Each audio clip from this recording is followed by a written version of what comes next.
good, RFL fans, and I bet you that trailer just flew over you guys' head.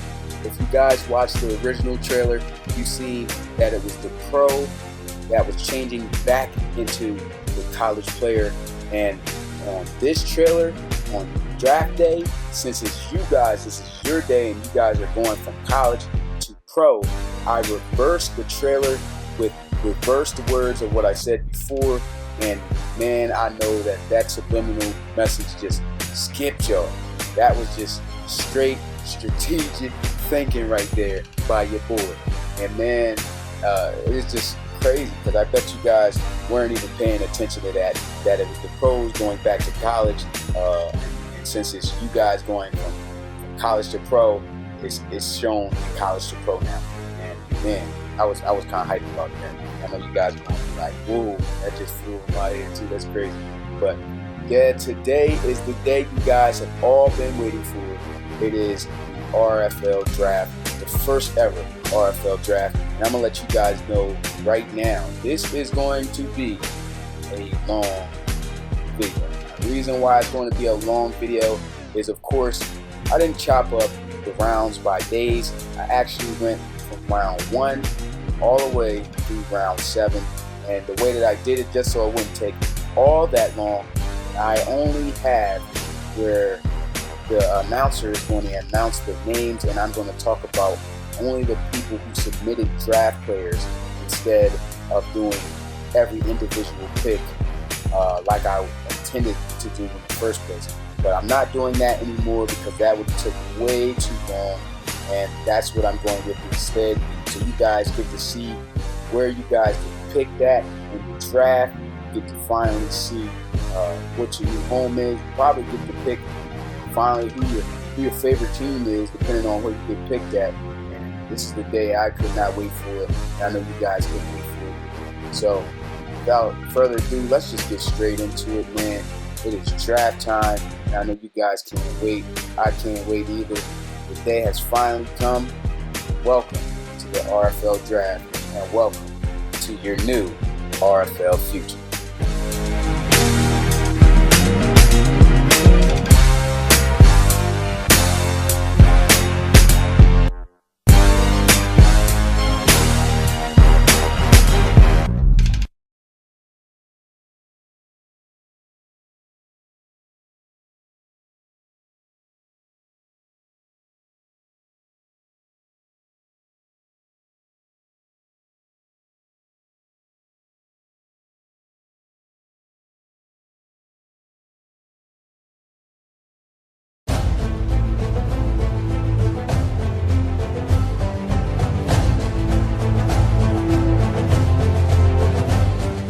Hello ladies and gentlemen, welcome to the RFL Draft. Today is a big day for these amazing young athletes, and a day they have been waiting for their whole life. I am proud to be here today and announce the names of these special players that will be joining your favorite teams for the 2017 RFL season, and proud to host the first ever RFL Draft. Season 1 was a great season, and hopefully these young men will be a contributing factor to their team's success. Without further ado, let's get the ball rolling.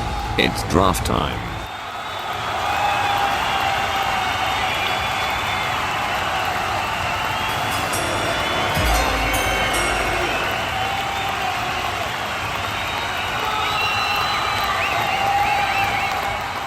With the 5th pick in the RFL Draft, the new expansion team, the Sacramento Condors, selects Isaiah Ingram, defensive end from Wesley College. And there you have it, the first RFL user draft pick right there by the Sacramento Condors as they pick up Isaiah Ingram, defensive end from Wesley College. And the ironic thing is, this is actually my college roommate. That's why I got a real picture of him. I didn't feel like creating a Wesley team and taking a picture of him through NCAA, so I used the real one.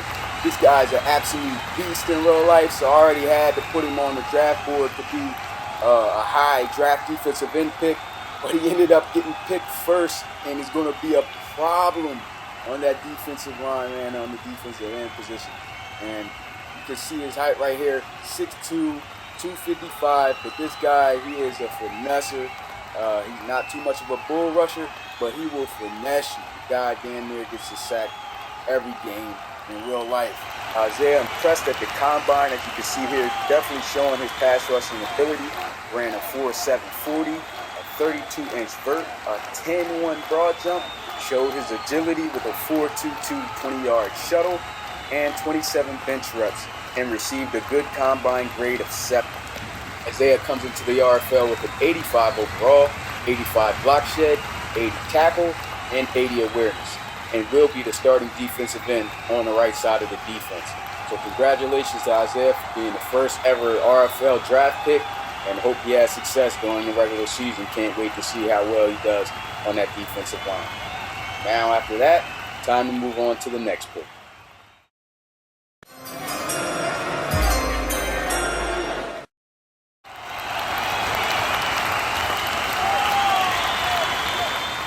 With the 8th pick in the RFL Draft, the new expansion team, the Columbus Explorers, selects C.J. Robinson, wide receiver from UCLA. And C.J. Robinson is the pick here. If you don't know who he is, check out his channel on YouTube at Yo It's Too Easy. And this guy made a whole bunch of plays playing with this guy. And here he is. Look at the vitals. 6'5", 225-pound wide receiver out of UCLA.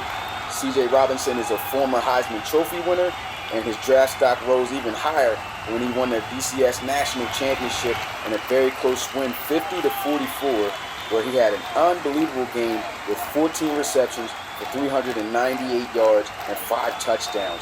Close to 400 yards in one game. The national championship, that is. C.J. Robinson possesses great hands and concentration in traffic and can come down with pretty much any pass thrown his way, and that's why he is the 2nd overall user pick here in this draft. Congratulations to Yo It's Too Easy's channel on your player getting drafted, and I know he's going to be making some huge plays on Saturdays come game day. At the RFL Combine, C.J. Robinson ran himself for 4.49 and jumped the 37-inch vert, and with that 6'5", 225-pound body frame, that is going to be a danger for any defensive back covering him on the outside. He also jumped a 10-3 broad jump and ran a pretty much 4-flat 20-yard shuttle and did 12 reps on the bench. So a really good day for C.J. Robinson at the Combine. And here's a look at C.J. Robinson coming in. He will, of course, be the starting wide receiver for the Explorers and will have an overall rating of 85 as well, with 94 speed, 93 jumping, and 91 spec catch. So expect this guy to be jumping over and making grabs like this as he's been doing in practice all day, all game. He's going to be something to watch, and he's just going to be a danger in the red zone and just all over the field. He's going to be an absolute beast in the RFL. And now time to move on to the next draft pick.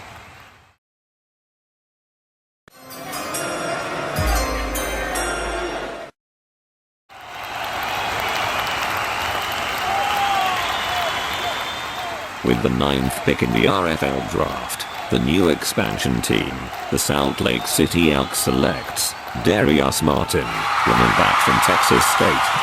And yet again, another expansion team elects to pick up a user draft player of Darius Martin, the power runner out of Texas State, 5'10", 202 pounds, comes over to Salt Lake City to be the starting running back for the Elks.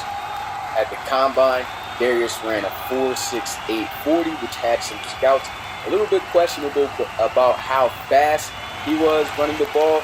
But of course, we already know he's a power back, but he showed the explosiveness with that 36.8 vertical jump and 10 broad jump. He also ran a 4.15 20-yard shuttle and had 23 reps on the bench, showing scouts just how strong of a power runner Darius Martin really is. And coming in, Darius Martin has an 82 overall as a rookie, has 90 truck, 90 juke, and 85 stiff arm. So this guy is going to be breaking a lot of tackles in the league, and I feel that the Elks got themselves a jewel here. Now with that being said, and we're done talking about Darius Martin, we're going to go on to the next draft pick.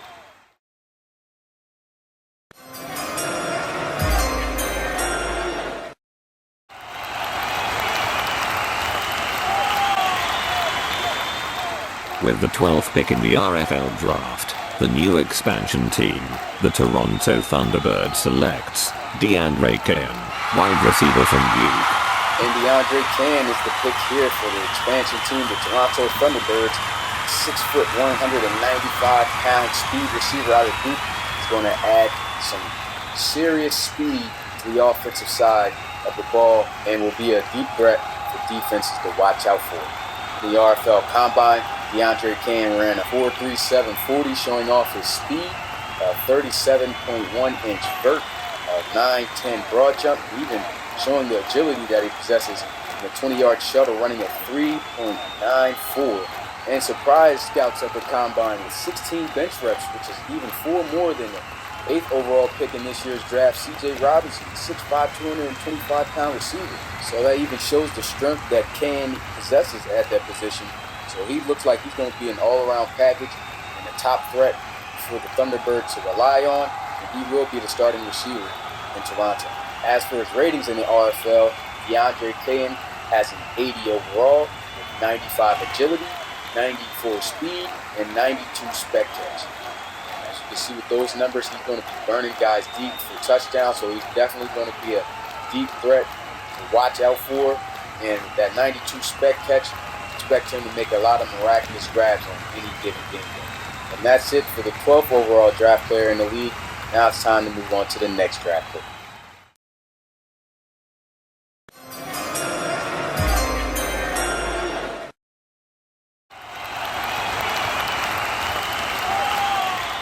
With the 13th pick in the RFL Draft, the new expansion team, the Chicago Tigers selects Rashad Williams, wide receiver from Clemson. And another wide receiver is selected off the draft board the very next pick, and that is Rashad Williams, wide receiver out of Clemson, 6'1", 215 pounds. He is a very good possession receiver, and he just finds a way to catch the ball every time. So this guy, he's going to be a really good addition. He's going to remain a Tiger, ironically, and still rock the orange as he goes over to Chicago to make a name for himself on the new expansion team. At the Combine, Rashad Williams shocked a lot of RFL scouts, running a 4.42 on a 40-yard dash, which really wasn't expected by the possession receiver. They felt he would fall more in a 4.5, 4.6 range, but he actually excelled past that and jumped out the gym with his vertical of 39.8, close to 40. Then a broad jump of 10.2 and almost a 4 flat on a 20-yard shuttle and 16 reps on the bench. So he had a very good combine, had a grade of 7, but either way, that combine was what really solidified his draft stock and what probably made him go first round in this draft. Rashad Williams comes in for the Tigers at a 76 overall with 95 route running, 89 spec catch, and 88 elusiveness. So this guy is going to be hard to guard. 95 route running. These corners are going to have to be the best man-covered corners that the league has to offer, because with a 95 route running, he's going to be getting open on pretty much every route. And with 89 spec catch, he's going to be making a lot of crazy grabs on top of that. And with 88 elusiveness, even when you catch up to him, he's going to be hard to get a hold of and to bring down for a tackle. So he's going to be a key weapon on this Tigers offense. Can't wait to see what he does here in his rookie season. So now that we're done with Rashad Williams, we'll go on to the next pick.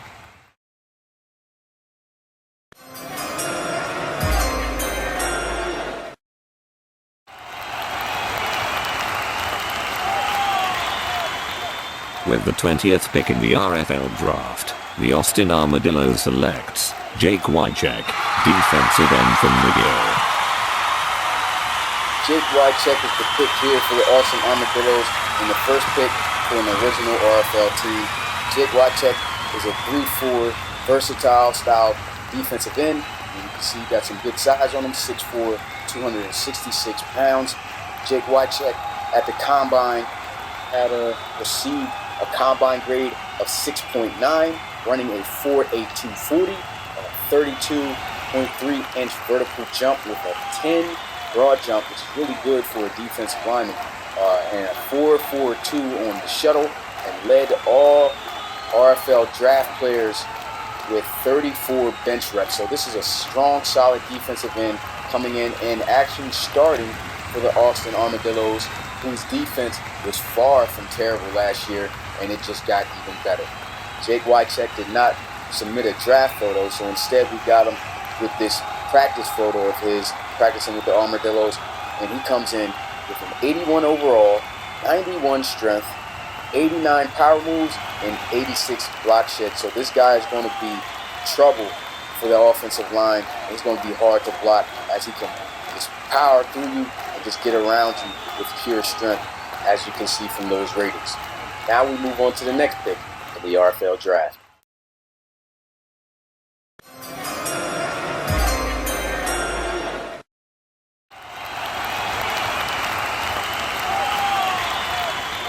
With the 24th pick in the RFL Draft, the Oklahoma City Bison selects Sam Gusto, wide receiver from Stanford.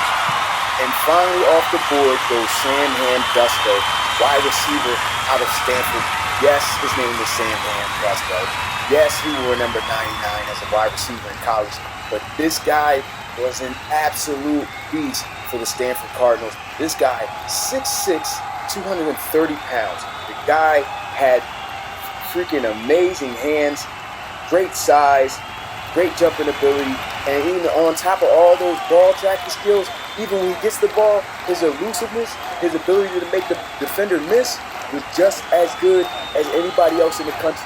Sam Gusto was just an absolute beast and freak of nature on that outside receiving core, because this guy, throughout his 4 years of college, he totaled up 553 receptions for 10,158 receiving yards and 108 touchdowns, all throughout his 4 years of college.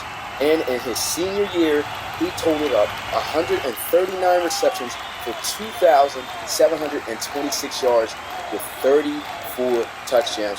Just an amazing career for this wide receiver here.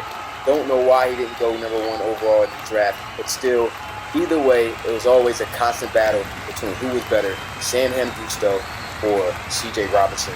And C.J. Robinson so happened he got picked up first, but these guys go way back. When I say way back, the original submitter of Sam Gusto actually just dropped off of YouTube. No longer a YouTube guy. I can't look him up anymore.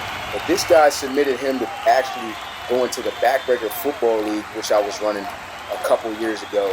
And if you look up on my Backbreaker Football League website that I still have on my YouTube channel, you'll actually see the articles that were posted about C.J. Robinson and Sam Gusto. So you guys can check that out and see what I was talking about.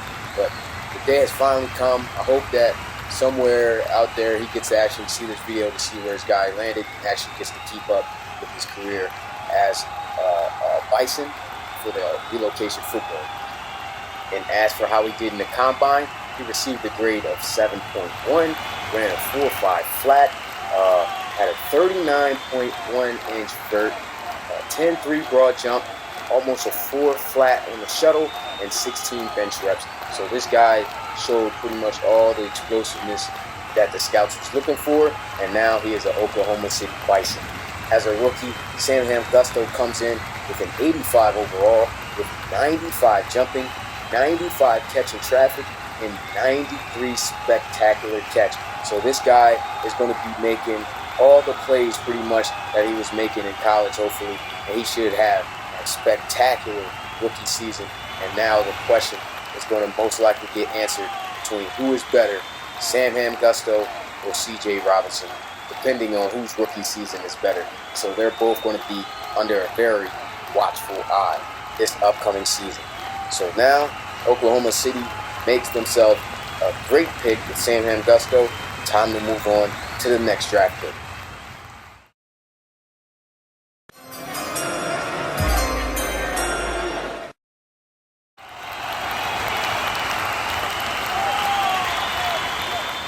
With the 32nd pick in the RFL Draft, the London Bulldogs selects Jack Brodine, defensive tackle from UNLV. And off the board goes the stud nose tackle style defensive tackle Jack Bodine out of UNLV. 6'5", 299 pounds, and this guy just does a great job on getting past blockers and fills up the gaps well. And the scouts have compared him to Vince Wilfork.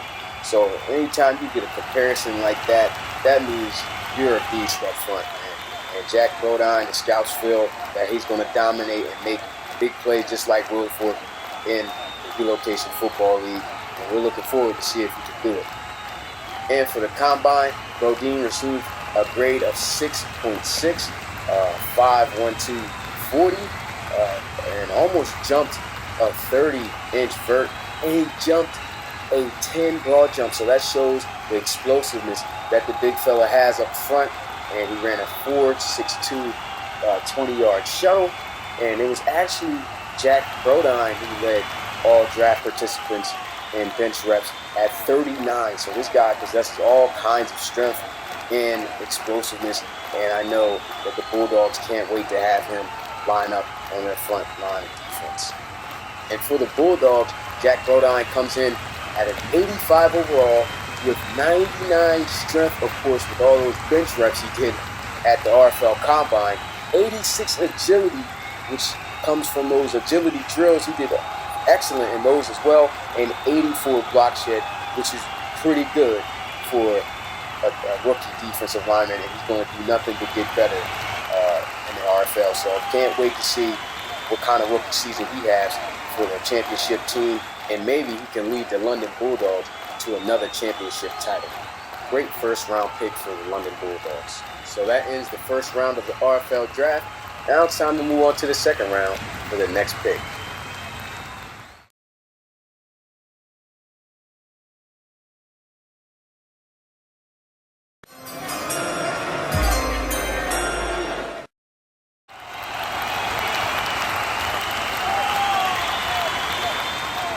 With the 40th pick in the RFL Draft, the new expansion team, the Sacramento Condors selects Chase McCoy, quarterback from Tennessee. And man, the Sacramento Condors come up big with this franchise quarterback pick right here. Chase McCoy, quarterback out of Tennessee, 6'4", 20 or 25 pounds.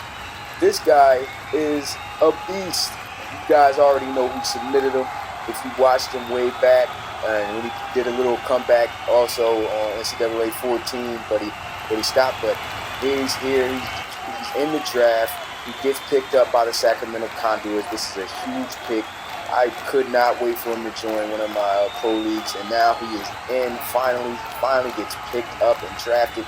He's going to be in the Backbreaker Football League as well, just like C.J. Robinson and Samham Gusto. But now he gets picked up in the Relocation Football League by the Sacramento Condors, new expansion team, and he is going to be the greatest dual threat I think that we got in the game. Now he's not that fast, but he has the ability to make guys miss, and don't underestimate the speed because he can get by you. And so this is a great franchise quarterback for the Sacramento Condors right here, and I know he's going to have one of the best productive rookie seasons in this draft. And from even those star players that I seen on the Condors list, that speed receiver they got, Carp Jaguar, that's going to be a big connection. I can see that happening. McCoy to Jaguar, you're going to hear that a lot. Now, with all that being said, he did not receive that great of a combine grade of 5.6. Did not run the speed that scouts expected, as he ran a high 4.7, 40. Did not even jump too high. Didn't even reach 30 in the vertical jump. The broad jump, pretty good, close to 10. The 20-yard shuttle wasn't really all that great. Didn't show the agility that he had. And he had 21 bench reps, which isn't that bad for a quarterback, which we were expecting, because for a quarterback, he was a pretty strong dude. He can't just only make you miss. He can run through you as well. But from that combine is probably the reason why he fell in the second round in this draft. Was hoping for him to do a lot better in there. But either way, this is a great franchise quarterback for any team in the league. He can just make a whole lot of things happen. He's not only good with his legs, he first just sits in the pocket and delivers good, accurate throws. And one thing that's big and key on him is that he's a quarterback first before he's a runner when he runs into the play. So that is a dynamic quarterback choice for the Sacramento Condors. And as for his ratings coming into Sacramento, he is an 82 overall with 93 throw power, 86 speed, and 86 short accuracy. So he can't really get a niche of how he's going to perform off of those three. Those are his three best attributes, though. But I can assure you that he's going to be delivering some pretty good passes.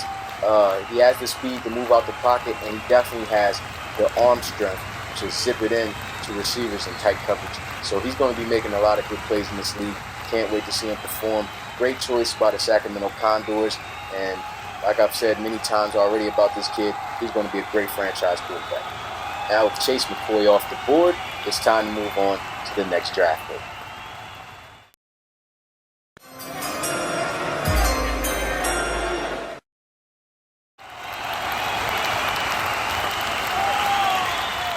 With the 42nd pick in the RFL Draft, the Salt Lake City Pioneers selects Felton Lewis, running back from TCU. And Felton Lewis, the 5'8", 180-pound all-around balance back out of TCU, is the pick here for the Salt Lake City Pioneers. The Salt Lake Pioneers had a pretty good, decent running game with Kirksey in the backfield, but they feel, I can see, that they need a little bit more depth at the running back position. Kirksey kind of was really inconsistent and really couldn't trust him running the rock. And he actually is going to be the starting running back. Felton Lewis is going to start for the Pioneers. So that's a big, start for any rookie coming into the league, especially for an original RFL team. Because you already know, expansion teams, if they draft you, you're going to start. That's the reason why they picked you in this draft, because they don't have no established players. But if you're picked up by an original RFL team that has established players already in their positions and they give you the opportunity to start, that means they have a lot of trust in your ability. And that's where I feel that the Pioneers are at with Felton Lewis here in this draft pick. Let's get a look at his combine numbers, though. This guy did a great job and was really something special to watch at the combine. He received a combine grade of 7, running a 4.44, a 33.7-inch vertical, close to 40. He really showed his explosiveness here because he had that high vertical jump for his size at 5'8", and he also had a broad jump of 10.4. So that really stood out right there. Like, man, this guy's really explosive. And he had a 4.2 flat 20-yard shuttle. But what really stood out at the scouting combine was this guy at 5'8", 180 pounds, was able to bench 225 24 times. That's just crazy. That's even higher than the last pick that we've shown, Chase McCoy. And he's a strong dude. This guy, 5'8", 180 pounds, benching that much weight. That goes to show you that this guy, even though he's small and he's shifty, this guy has tremendous power and really might be the definition of a true bounce back, and only time's going to tell when we get a look at him in his rookie season. Felton Lewis comes in at an 81 overall with 92 speed, 89 carrying, and 88 strength. Of course, he's going to add the 88 strength with the 24 bench reps. And not only that, will he be just a power runner, he has the speed. And so he's just that balance back that we're talking about here. And with 89 carrying, you're not going to see him fumble the ball much. So already, you get a look at his attribute ratings and his overall, this guy may just be that complete back that the Pioneers was looking for. And hopefully, he could keep that starting role. So there you go, Felton Lewis, the 42nd overall draft pick for the Salt Lake City Pioneers. And it's time to move on to the next draft pick.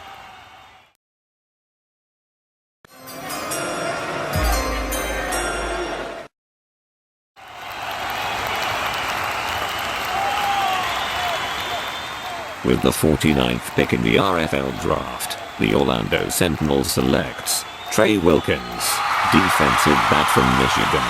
And the 6'3", 215-pound defensive back out of Michigan, Trey Wilkins, is the pick for the Orlando Sentinels. This is a great pick for the Sentinels. They got to work on getting their defense a little bit more better, especially on their secondary side. And with this pick, they solidify a good player at that cornerback position in Trey Wilkins. And just like Felton Lewis for the Pioneers, the Sentinels are feeling the same exact way for Trey Wilkins, as he also will be in a starting role for an original RFL team.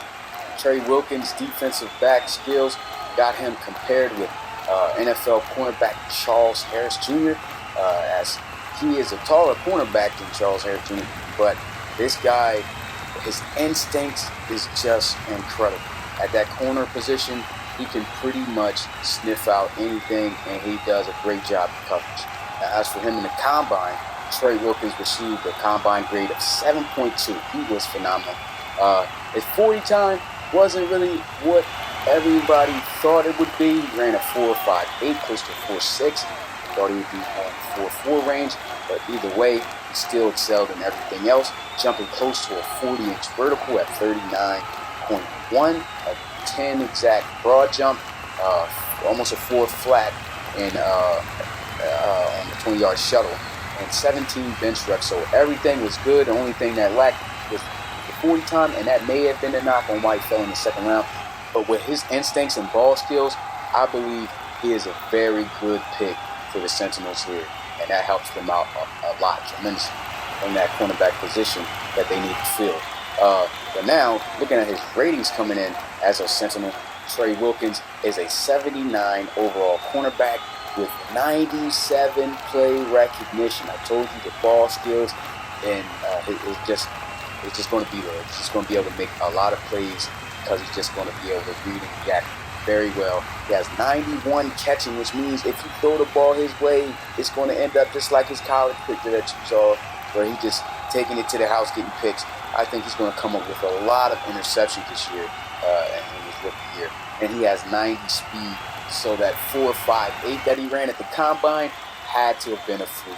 I believe this guy's going to be a good rising star for the Orlando Sentinels, and he's going to make a whole lot of plays and has an opportunity to be a Pro Bowl cornerback his rookie year. Of course, he's got to compete with the other rookies who aren't submitted draft players. Remember, guys that also compete with CPP players who are also going to be some pretty good ones coming in as well that aren't mentioned on this draft yet. And there you have it with the 49th overall pick. The Orlando Sentinels scoop up defensive back Trey Wilkins out of Michigan. And now it's time to move on to the next draft pick in the RFL Draft.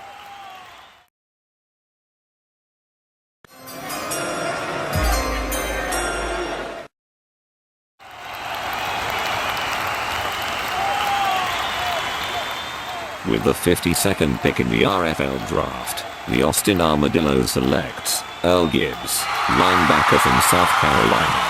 And once again, the Austin Armadillos picks another community draft player, and that's Earl Gibbs, the 6', 245-pound linebacker out of South Carolina.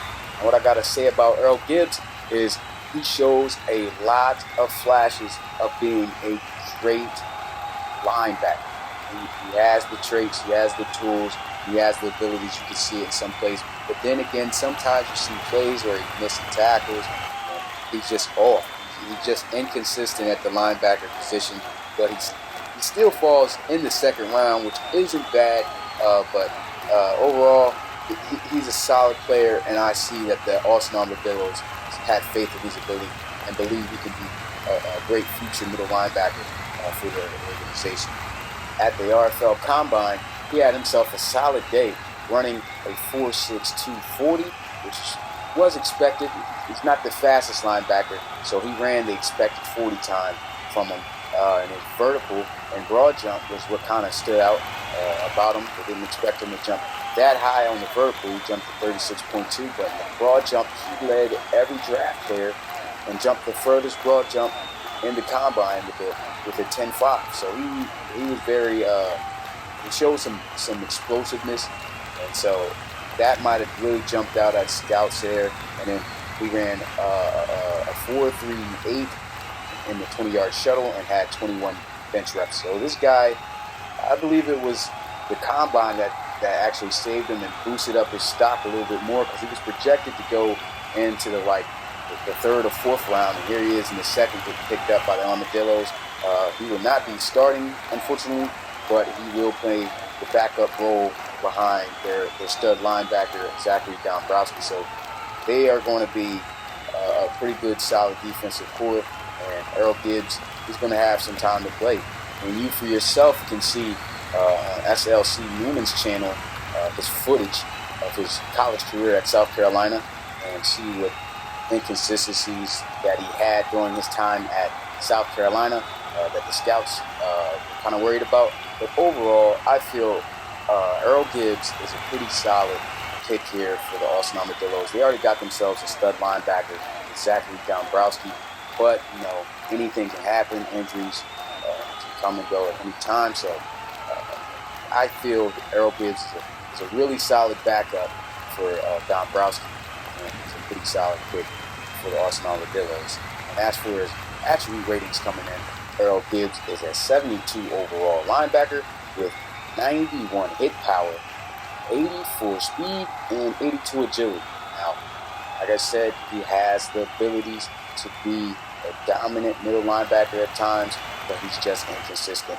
And with that hit power, if he just gets a clean shot on you, you're going to see why he's a feared linebacker and why he was a feared linebacker in college. Just got to hope he's just not on his A game for that game that day, because it's going to be bad if he gets a clean shot on him. Speed, very decent at 84, so he's going to be able to keep up with those running backs a little bit, just not play for too long, but he'll do a pretty decent job. And as for his agility, he's going to be very mobile, able to get to the spots that he needs to get at. So I feel this is a very solid pick for the Armadillos, and I feel he's going to have a pretty solid rookie season over there in Austin. And there goes the 52nd overall draft pick of the RFL, made by the Austin Armadillos as they select South Carolina's middle linebacker, Earl Gibbs. And now it's time to move on to the next draft pick in the RFL Draft.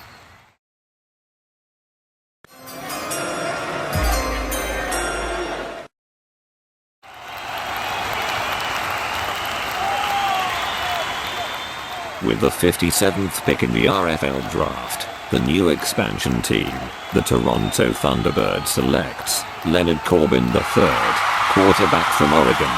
And with the 57th pick in the second round of the RFL Draft, the Toronto Thunderbirds pick up one of college's most exciting players to watch at the quarterback position, Leonard Corbin III, or as they like to call him, LC3.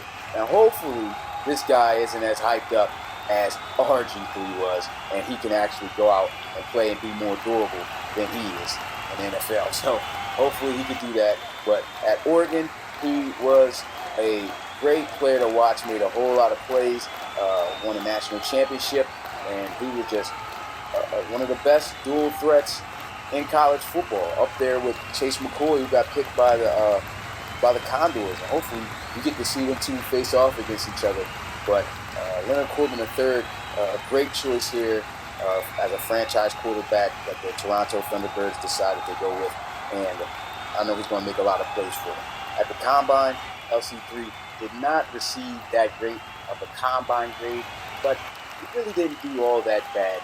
They expected him to run faster than a 4.51 on his 40, but a 4.51 at the quarterback position, that's good. He's got speed. And his vertical jump, he had a 34.5. That's good as well. Broad jump, a 9.8. Didn't show that much explosiveness, but either way, he's an explosive player. Broad jump really doesn't matter all that much. The 20-yard shuttle, ran a 4.2 flat. They also said for his ability to really feel that he should have ran that. But either way, those are minor things to question his ability. Plus, you want him as a quarterback, not as just a running back holding the ball every snap and just deciding to take off with his legs. Because that's how your franchise quarterback ends up getting injured, and you got to look for a new franchise starts going downhill during the regular season. So I don't think he deserved the grade that he got, but that's what they gave him at the Combine. He had 13 bench reps, which for a quarterback also really isn't that bad. So LC3, good pick here for the Thunderbirds. And here's the look at his ratings coming in. And for the Thunderbirds, he'll be an overall rated quarterback of 80 with 91 throw power, 90 speed, and 89 throw on the run. So this guy, he's going to be dangerous in the pocket and out of the pocket, as he should be. He's got the arm strength to zip balls in there to receivers in tight coverage, just like Chase McCoy had his ability to do it. He's got pretty much the same. LC3 is much faster, though. Not much faster. Chase McCoy had an 86 speed rating, but LC3, he's got a 90 at that quarterback position. Ran a 4.5, almost a 4.5 flat on the combine, as you guys have already talked about. But he's got to be even faster than that because he's got a 90 speed. And then throw on the run, he's going to be delivering passes in the pocket. He gets good protection, and if he doesn't get good protection, he's just going to run out, find an open receiver, and throw a ball on a dime, even when you flush him outside of the pocket. So he's going to be a huge threat for defenses to stop on the offensive side of the ball. So there goes the 57th overall draft pick in the RFL draft made by the Toronto Thunderbird, and that's going to end the second round as there were no more community players drafted in this round. So we're going to move on to the third round and see who the next pick is.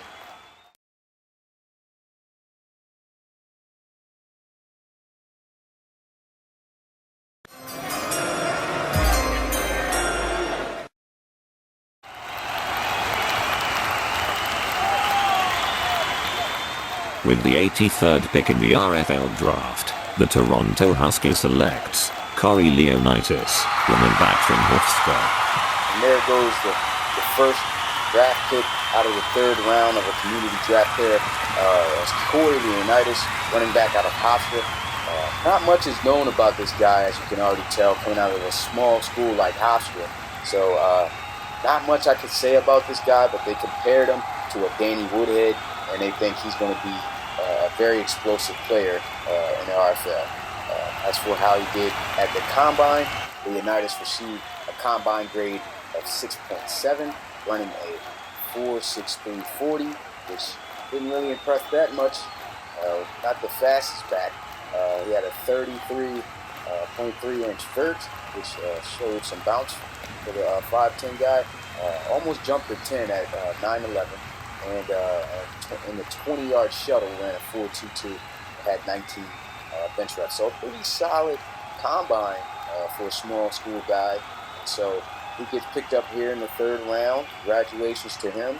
Leonidas will come in backing up running back Deshaun McQuarters, who just came off a 1,000-yard season in season 1 of the RFL. So pretty decent.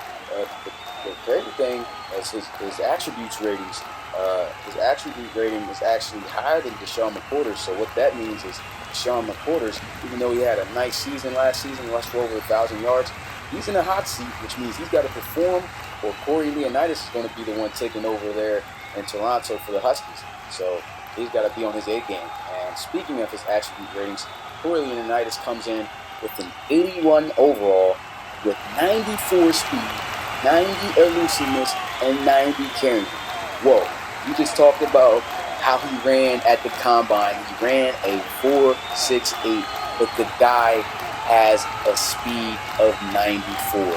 Once again, another fluke 40-yard dash time for another draft player. This guy is almost at the top with the fastest, so when he gets the ball, he also got 19. He also has 90 elusiveness. So with 90 elusiveness, and then he also has 90 carrying, all those stats are very vital to the running back position. The speed he possesses, he's not only just going to be fast and running through holes, he's going to be able to make guys miss. And even when he does get a clean shot on him, he's not going to cough the ball up. So he's actually a really solid choice here. And that's a nice under-the-radar pick by the Toronto Huskies. So watch out for Corey Leonidas in his rookie season. So that's the first community draft player taking off in the third round. Now it's time to move on to the next one.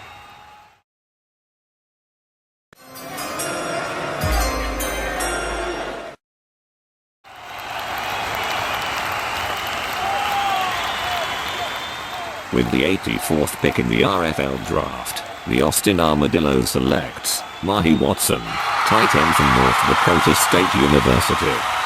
And the Austin Armadillos are going absolutely crazy when it comes to picking up you guys' submitted draft picks. And this is the third draft player that was submitted that's picked up by the Austin Armadillos. As you can see, look at the height of this guy. Look at the vitals. This is a 6'9", 318-pound tight end out of North Dakota State University. The Austin Armadillos claimed that their plan was to actually convert him to an offensive lineman, but they decided to keep him at the tight end position because they feel he'll play a big role in helping backing up the tight ends that they have there. And fortunately, he's third string on the depth chart for tight end, but he is starting for the Austin Armadillos. He won't be starting at tight end, but he is the starting fullback for the Armadillos, and they kind of give the fullback some love. So we look forward to him making some plays at that position. Not to mention, this guy's 6'9", 318 pounds at the fullback spot.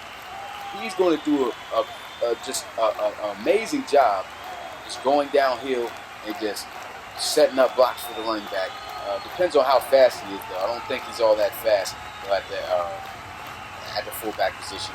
But if he gets a hand on you, he runs into you, it's pretty much a wrap. So that's a good move by the Austin Armadillos, putting him at the fullback position. He played tight end too, so he's got some hands. So he's going to be a good double player here in two positions.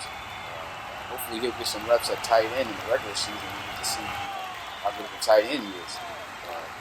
Moving on to how he did in the combine, Mahi Watson received a combine grade of 6.4. The guy is 6'9", remember, 318 pounds. This guy runs a 4.9 flat on his 40, which is just remarkable. His vertical, 32.8, close to 33. Ball jump, 9'11", and 20-yard shuttle, ran a 4.5 flat, and had 25 reps on the bench. So this is just rare talent that you're going to find here with a guy his height, his size. It's just a good call for them not to just put him on the offensive line, to throw him in the tight end role and be able to start as a fullback. I think he'll have a lot of success at the fullback position and get some reps at the tight end position as well. So he got himself in a good spot here. And as for his attribute ratings, he comes in with 2 here. At the tight end position, he has a 78 overall, and at the fullback position, already a dominant and one of the best fullbacks they're seeing. He's going to be in the league with a 94 overall rating. Now look at his top 3 ratings on why he's going to be so successful at the fullback position. He's got 98 impact block, 90 strength, and 88 run block. 98 impact block with an 88 run block. This guy is going to be opening up some huge holes for the running game of the Austin Armadillos, and I think they're going to be top 5, maybe even top 3 in the league as far as rushing. So just with this guy alone. So if you don't want to run into no guy 6'9", 318 pounds blocking for the running back, if you're a linebacker, you got to come down and fill in that gap because he's going to blow you up. And not only that, in that fullback position, you got to hope and pray to God they don't give him the ball. So, he's going to be involved in the offense a lot, I feel, and they'll be smart to use him, and put in a lot of fullback packages so that they can run off of him. So that's a good pick right there by the Austin Armadillos. And you guys already know that the Austin Armadillos got themselves that power back that just bows through everybody. He had one of the plays of the year where he trucked somebody, just took it like 70 yards to the house. Carlos Berry, I know he's happy about this pick because now they got him in the backfield and they got a bruiser up front for the blocking and to help out with the tote and Mahi Watson. So once again, great pick by the Austin Armadillos, and he's definitely going to make a huge impact for that franchise when it comes to running the ball. So there goes the third pick for the Austin Armadillos as far as you guys submitted draft players that they picked up. So I know it's going to be probably a lot of Austin Armadillo fans now after these pickups. But now that that's out the way, it's time to move on to the next draft pick.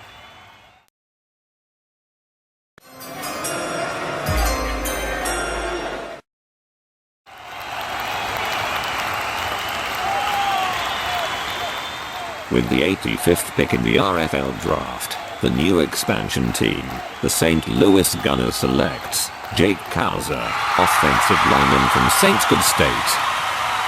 There goes the pick here in for the Gunners as they select 6'6", 305-pound offensive lineman out of St. Good State, Jake Cowser.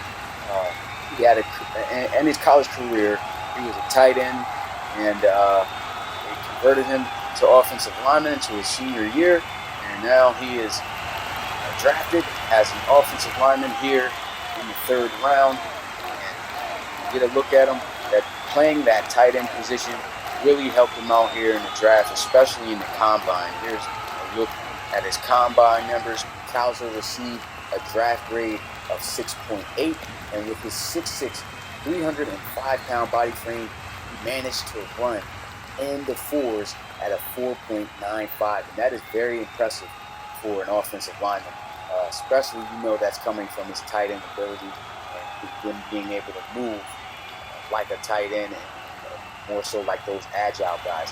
The guy even jumped a 30 even inch vertical, a 9 broad jump even, and a 4.6 20-yard shuttle kick.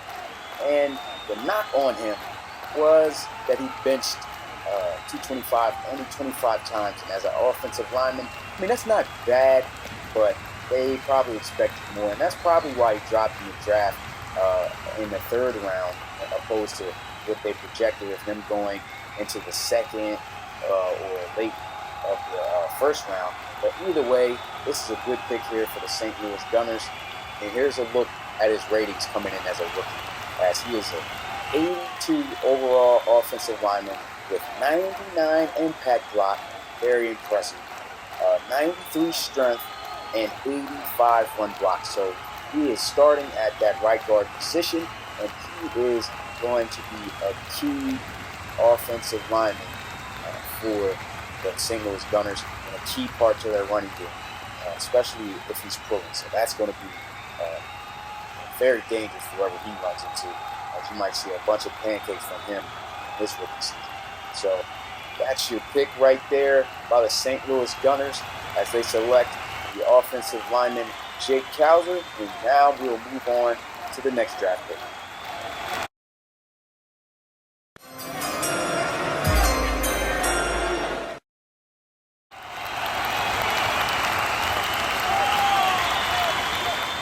With the 89th pick in the RFL Draft, the new expansion team, the Toronto Thunderbirds selects Ronnie Nickens, running back from Ohio State.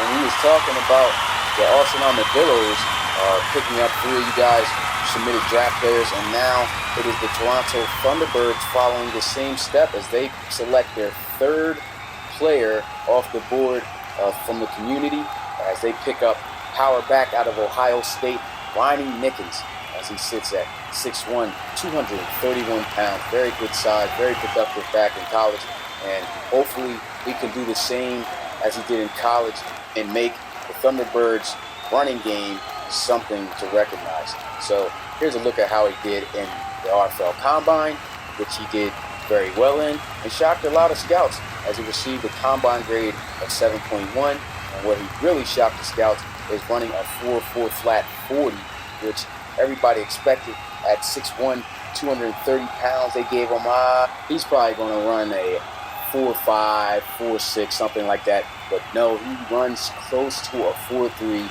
at a 4.4 flat. So that really shocked the scouts. Then he jumped a 36.1 inch vertical, a 10 broad jump, a 4.22 on his 20-yard shuttle, and he benched 21 reps. So very solid, productive combine for Ronnie Nickens, and a great franchise running back pick for the Toronto Thunderbirds. And here's a look at his rookie attribute ratings, as Ronnie Nickens come in at a 73 overall with 96 agility, 89 speed, and 89 stiff arm. With that 96 agility, he's going to be very shifty and have great movement in between blocks and be able to find a hole. With the 89 speed, he's going to shock a lot of defenders by, when you let him get by you, you're not going to be able to catch up to him as easy. He showed us the speed in the combine, and with the 89 stiff arm, he's just going to be a handful to take down when you do run into him. That's just with the stiff arm. His chucking and all that, that's got to be up there too anytime he's a power back. So that's your rookie running back pick for the Toronto Thunderbirds. And now it's time to move on to the next pick in the RFL Draft.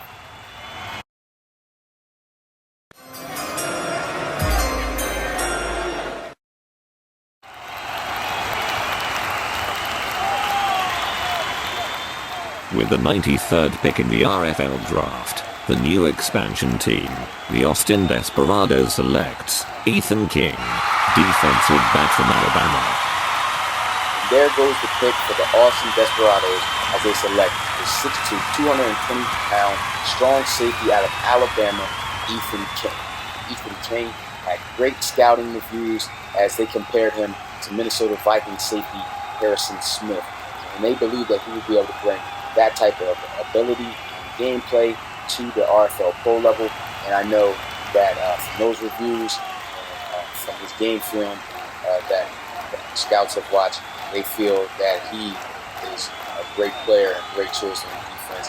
Don't feel he should have fell in the third round, should have went a little bit higher, but this is a big draft steal for the Austin Desperados, and they picked themselves a great franchise safety, Ethan King.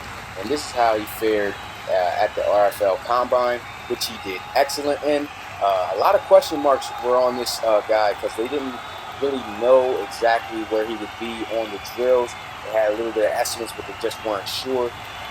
So Combine grade, he got a 7.2. We were wondering just how fast he would be on the 40.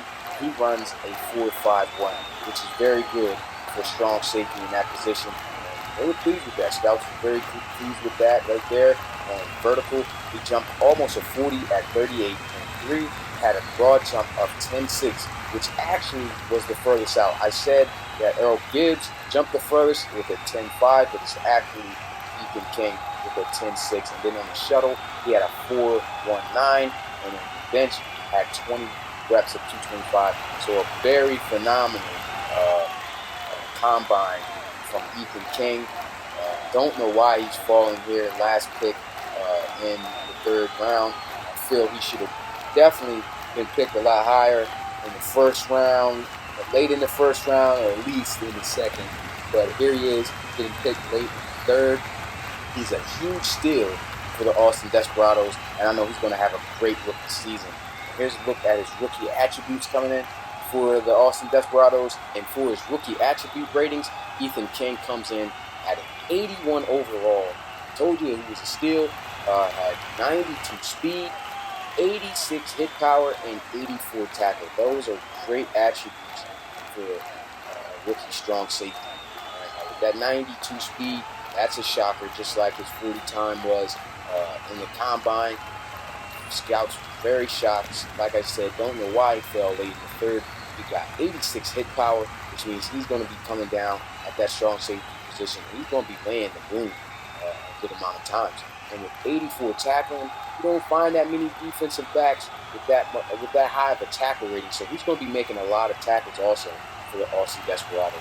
So a very great pick from the Austin Desperados here, and they found themselves a huge franchise safety that's going to make a lot of plays for them in the future. And that's it right there. That's the last. He's the last pick in the third round, and now it's time to move on into the fourth round to see who the next picks are.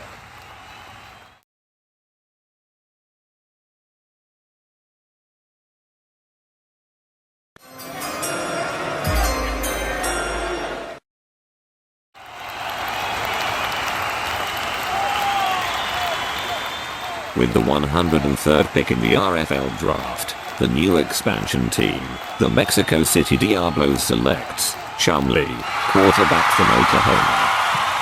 Mexico City makes their selection and go with a franchise quarterback pick here, picking up Chumlee, quarterback out of Oklahoma. He had a very great season there at Oklahoma. If you want to look at some footage of him throughout his career, you can look him up on YouTube. on Wild Side's channel and get to watch all the games that he got to play in. And he just did very well at the college level. And I know that the Mexico City Diablos feel he's going to be able to translate and do the same here at the pro level in the RFL and start off their franchise right. Here's a look at how Chumlee performed in the combine, as he had a combine grade of 6.1. In a 40, he ran a 4.58, a 30-inch vert, 9.5 broad jump, a 4.34 shuttle, and had 13 reps on the bench. So a pretty solid combine for Chumlee.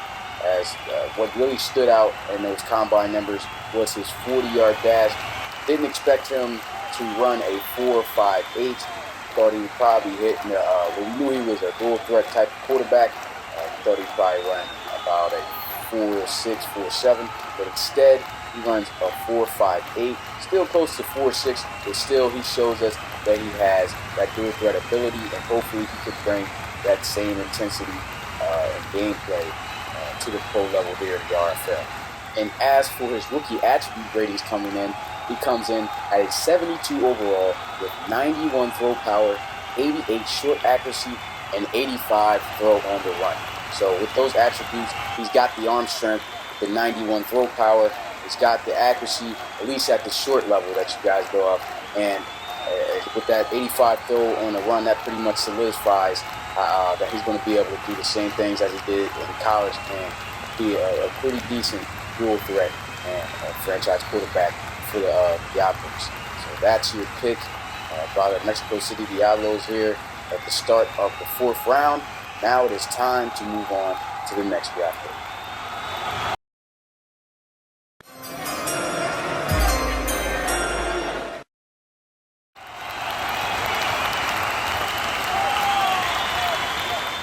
With the 121st pick in the RFL Draft, the new expansion team, the Toronto Thunderbirds, selects Malcolm McDaniels IV, running back from Florida State.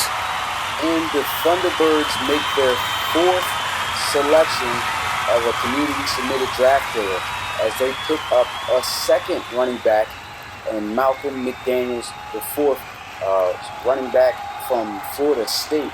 This guy is the complete package, but unfortunately, they already have Ronnie Nickens too, and they're going to start Ronnie Nickens.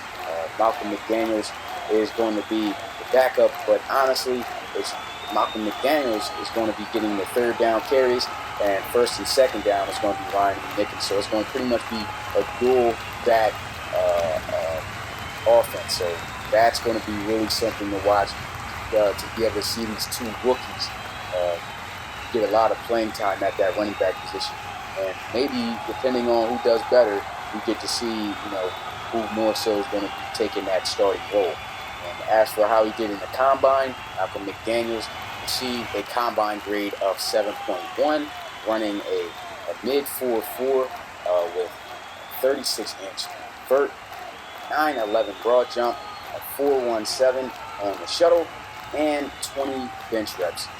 To me, looking at those numbers, I've seen other submitted draft players who did pretty much the same, if not better, and a good amount of those categories, but they gave him a 7.3 best combine grade out of everybody that was submitted.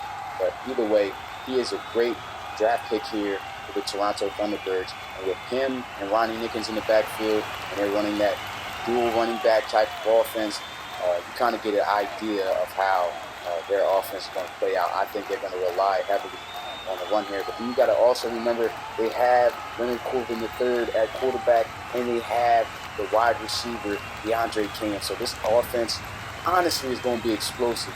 It's something to watch. So a big-time draft pick here, and a great draft for the Toronto Thunderbirds. And as for his rookie attribute ratings coming in, Malcolm McDaniels has a 72 overall with 95 speed, 85 agility, and 85 strength. So, man, they're going to be a workload, as you can see him getting a handoff here in practice from LC3. I'm going to really like watching this offense and see how these rookies perform. Got all 4 draft picks that they picked going to be starting, and they picked them to be their franchise players. And I really like how the Toronto Thunderbirds are looking He has 95 speed, though. He's really going to be taking runs to the house. He's going to be getting the third down carries majority of the time, third and fourth down carries. But either way, when he gets the ball, just know it's going to be something explosive. That's probably why they chose him to be the third down back. With that 87 agility, he's going to be very good in maneuvering around and finding holes and moving through block areas. And with 85 strength, he's going to be able to get a couple of defenders to get off and try to make a tackle. So that's Ronnie Nickens, another running back and another draft pick for the Toronto Thunderbirds. And it's time to move on to the next draft pick.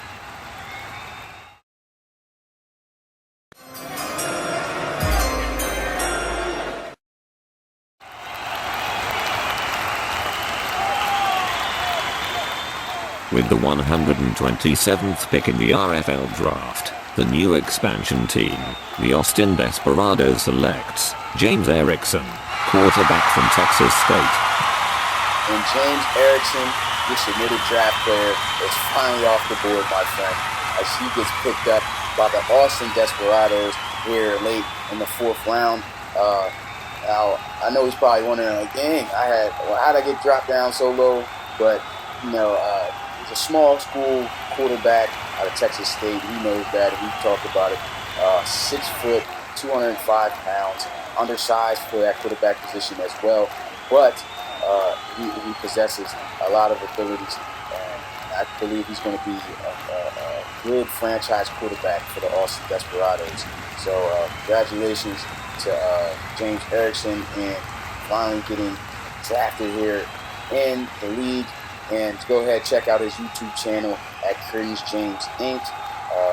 He's been a strong supporter of the RFL since the beginning, to be honest. And that's how I feel about it. So getting a look at him, though, in the combine, James Erickson performed pretty decent. He had a 6.2 combine grade with 4.77 40-yard dash, 34.4 inch vertical, 10-inch broad jump, 10 broad jump, 4.3 shuttle, and 18 reps on the bench. So a pretty solid combine for James Erickson, the small school quarterback.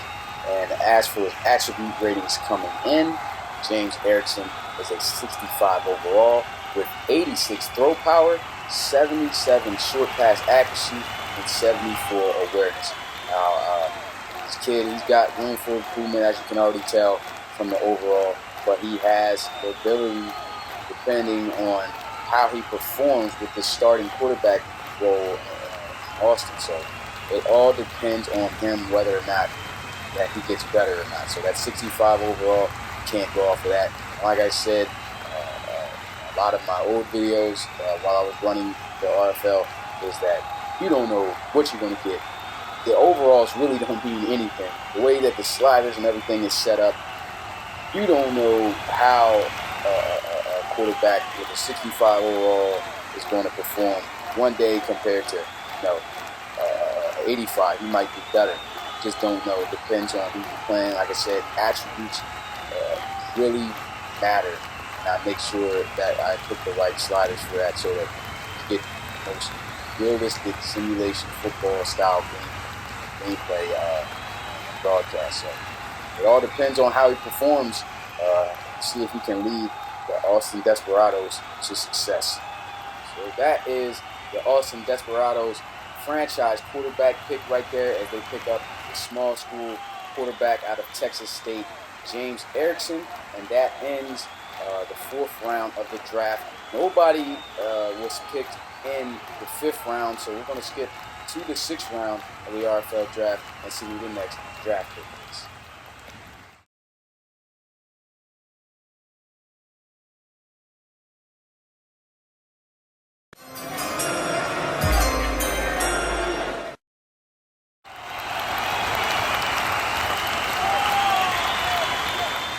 With the 164th pick in the RFL Draft, the new expansion team, the San Antonio Marshall, selects Ryan Brinker, quarterback from Nebraska. So Ryan Brinker is the franchise quarterback pick here for the San Antonio Marshalls. as they select a 6'2", 205-pound mobile quarterback out of Nebraska. I feel that he is a very solid draft pick and a very solid franchise quarterback for the San Antonio Marshalls. And as for comparison, scouts compared him to Alex Smith, quarterback for the Kansas City Chiefs. They feel that he's going to do a great job protecting the ball, not turn over the ball that much, and he's also going to shock a lot of defenses with his mobile ability. And looking at how he performed in the combine, he had a combine grade of 6.6, running a high 4.640 with a 32, close to 33-inch vertical jump.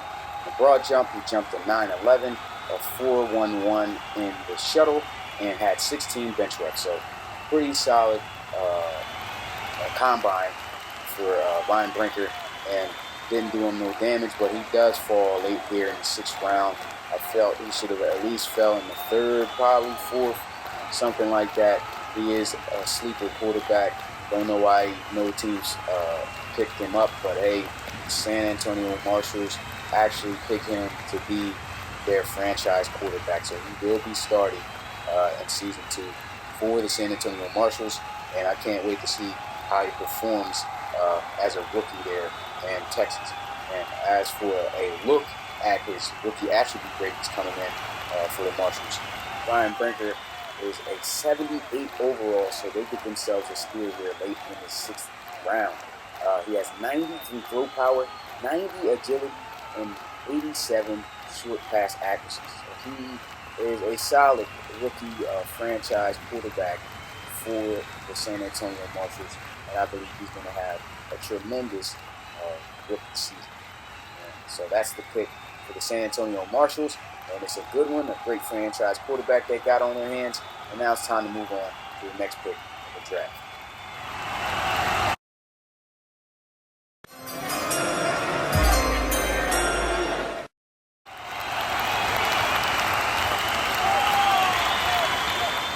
With the 166th pick in the RFL Draft, the Houston Voyagers selects Adam Okoye, safety from Rutgers. And Adam Okoye is the pick here for the Houston Voyagers. The Houston Voyagers in season 1 struggled mightily, period. Not just on offense or defense, they just struggled as a team, as a whole. And here they are picking up safety Adam Okoye. This is the craziest part. I know you guys see the vitals at the bottom here. He is 5'11", 298 pounds at the safety position. Yes, 298 pounds playing safety. And look at how fit he is. That means that's got to be all nothing but pure muscle. So this guy coming down to hit a little thin receiver, it is a wrap for that receiver. He's just going to knock him out cold. He should be delivering all types of hard shot throws, and I'm pretty sure that is what the Houston Voyagers are going to be looking for out of their picking up Adam Okoye. And looking at him at the combine, he ran a 4.6. And this guy got for one, let's talk about his combine grade. He got a 7. All right, the guy is 5'11", 298 pounds. You would think somebody with that type of size would be fat or something. He's a little bulky, but that's what he is. He's bulky. He's huge. He's just a husky dude. He ran a 4.6 flat on the 40 at 5'11", 298 pounds. That's just ridiculous. And he jumped a 38-inch vertical, jumped a 10.1 on the broad jump. And look at his shuttle, showing the agility he has as a big guy. 4.23 on the shuttle. So this guy is going to be something to watch. 20 bench reps. That was the only knock I seen on him. You would think he would be able to probably do a little bit more than that, but this is a big time safety here they pick up. Unfortunately, they will not start him in his rookie season. Maybe he could come around and be a starter at some point, depending on how the season goes, and hopefully he can make some big plays and try to make his way into that starting role. But talking about Adam Okoye, we talked about his vitals, we talked about his size. Now let's go into his attribute ratings as a rookie. And looking at his ratings. He is a 71 overall safety with 92 agility, 90 strength, and 86 speed. This guy, when he gets in the game, he's going to be making an impact, okay? You know he's going to be sharing reps because usually most teams like to rotate their safeties anyway. But I think he later on in the season, he's going to take that starting role. I mean, look at his agility. He's going. How do you got that type of agility at 5'11", 298? And the strength, we already knew that was there with 90. So his hit power's got to be crazy. And you got to think about the speed.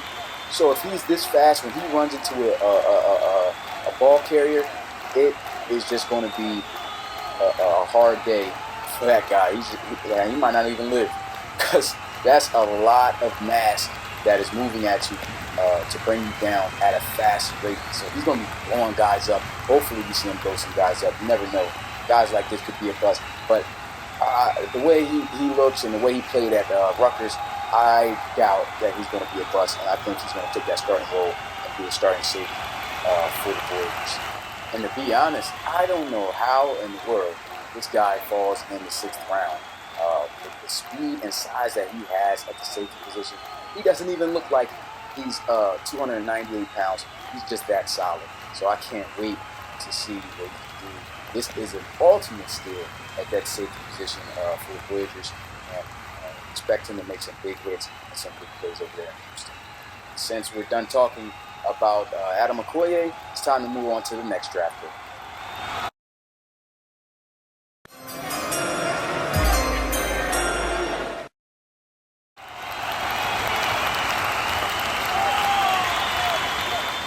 With the 184th pick in the RFL Draft, the Oklahoma City Bison selects Leroy Lucas Grant, quarterback from Ohio State.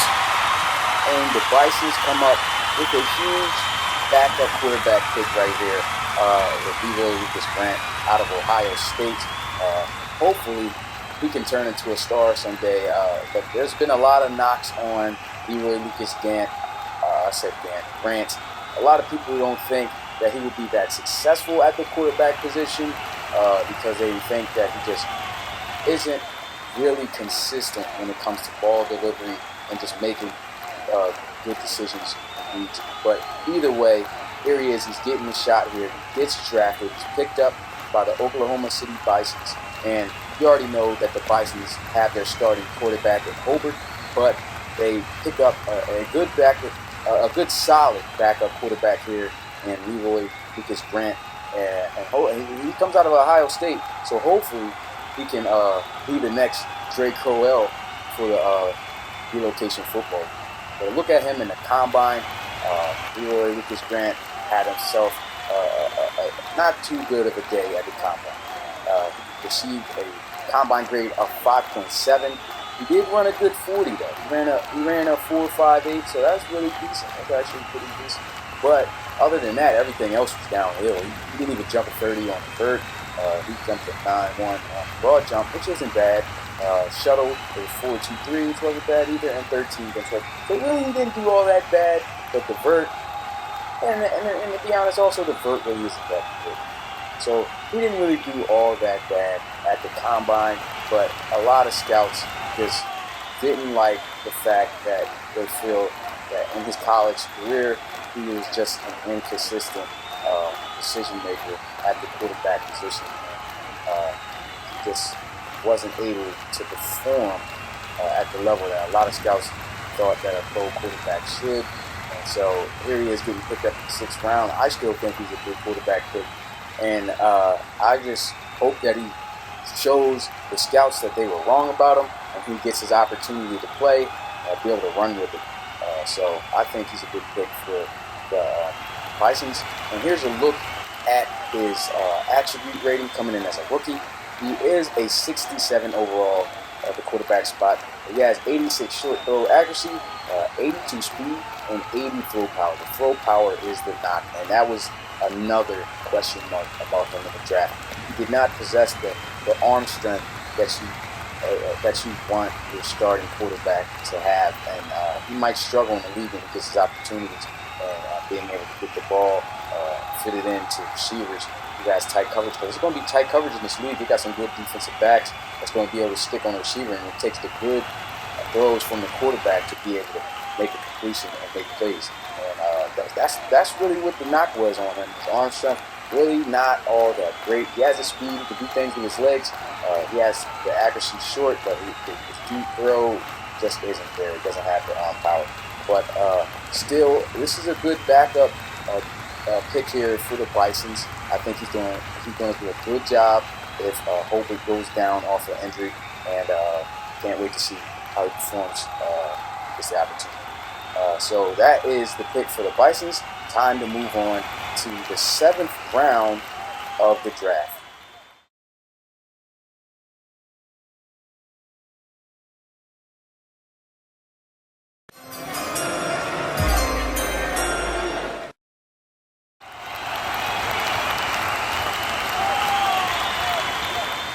With the 203rd pick in the RFL Draft, the new expansion team, the Dublin Shamrocks selects Jake McCurdy, quarterback from Southern Miss. And the Dublin Shamrocks make themselves a franchise quarterback selection here in the 7th and final round of the RFL Draft. They pick up the 6'4", 238-pound quarterback out of Southern Miss. As you can see in this picture, he is very mobile. He can make a lot of plays with his legs, and that may be the knock, and that really was the knock on why they didn't really want him, because unlike Chase McCoy and LC3, pretty much think first before they just run out the pocket. Jake McCurdy, he's more of a, I'm going to just do it, take off with my legs type of guy. He doesn't really think too much about the pass. He's just a running back playing the quarterback position. But he has the ability to make a lot of good plays, can make some good throws, and I feel that the Shamrocks aren't feeling bad about this pick. They wouldn't feel bad at all because they wouldn't have made the pick if they didn't feel that he had the ability to be starting quarterback material. So Southern Miss got themselves a pro quarterback right here. You don't see too many of them. And as for how he looked in the combine, he received a combine grade of 7. Now, this is where he was actually probably going to go somewhere near undrafted. So this is probably what ended up making him get drafted in the RFL, where he ran a 4.5, almost a 4.5 even on the 40, jumped to 36.3 on the vertical, a 9.5 broad jump, a 4.32 on the shuttle, and 19 bench reps benching. So he shows that he has strength, shows that he has speed. That 4.51 40, he's up there with LC3. So this guy, as we expected, he has the legs and the ability to make plays happen with his feet. The question is he going to be able to do the same and make big plays with his arm just as he does with his legs? And that's what the Shamrocks are going to find out at some point. And as for a look at his attribute ratings coming in as a rookie, he is a 67 overall quarterback with 94 agility, 89 speed, 86 short pass accuracy. So he can make the short passes. He can make the moderate passes. And of course, the question mark is, can he make those pro type of passes? Can he make the 16, 18-yard comebacks? Can he throw the deep ball? Is he able to be accurate on the deep throws? And that's what the question is on him. No doubt he's going to be able to run out the pocket, make some plays. We already know that. Quarterback with an 89 speed, that's going to be something crazy. That's why I said you don't really go off the overall of these players that are being drafted, because with the 67 overall, he has 89 speed and 94 agility. So he's going to be hard to contain. And so whoever plays against the Shamrocks better have themselves a good two pair of defensive ends that can contain him in the pocket. If not, he's going to be able to make a lot of plays with his legs. And hopefully he can do the same and show the Shamrocks that he also can be a solid quarterback and make some good throws in the pocket. And that is the quarterback franchise selection by the Dublin Shamrocks. It is time to move on to the final draft pick in the RFL Draft. Let's meet our RFL Mr. Irrelevant.